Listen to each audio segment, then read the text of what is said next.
कराची का खबर माताई पहुंचाईंदासीं जिते कश्मीर रोड ते शहरी का फुरलुट ऐं हिकु जवाबदार खे सोघो करण वारा सीसीटीवी फुटेज साम्हूं अची विया आहिनि। अहम ख़बर माताई पहुंचाए पिया। कराची खां कश्मीर रोड ते शहरी का फुरलुट ऐं हिकु जवाबदार खे सोघो करण वारा सीसीटीवी फुटेज साम्हूं अची विया आहिनि। फुटेज में मोटरसाइकिल सवार जवाबदार हिकु शहरी का फुर कंदे नज़र अचनि था।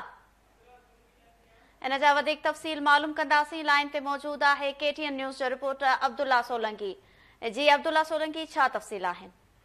जी बिल्कुल, शहर कराची में हींअर माण्हुनि में एतिरो त डप पइजी वियो आहे स्ट्रीट क्रिमिनल खां, जो स्ट्रीट क्राइम कंदड़ ॾोहारी बिना के हथियारे जेको मोबाइल फोन ऐं मोटरसाइकिल फुर करण वारो सिलसिलो शुरू करे छॾियो आहे। अहिड़ो ई वीडियो जेको आहे सो KTN न्यूज़ कयो थो, जेको गुज़िरियल ॾींहुं कश्मीर रोड ते जेको हिकिड़ो शहरी रोड ते वञी रहियो हो त आम शहरी खे जेको आहे सो ॿिनि ॼणनि सोघो करे वरितो ऐं अकेलो ॾिसी करे मोटरसाइकिल रुकण खां पोइ हुनखे मोटरसाइकिल खां लाथो वियो, मोबाइल खसी वई।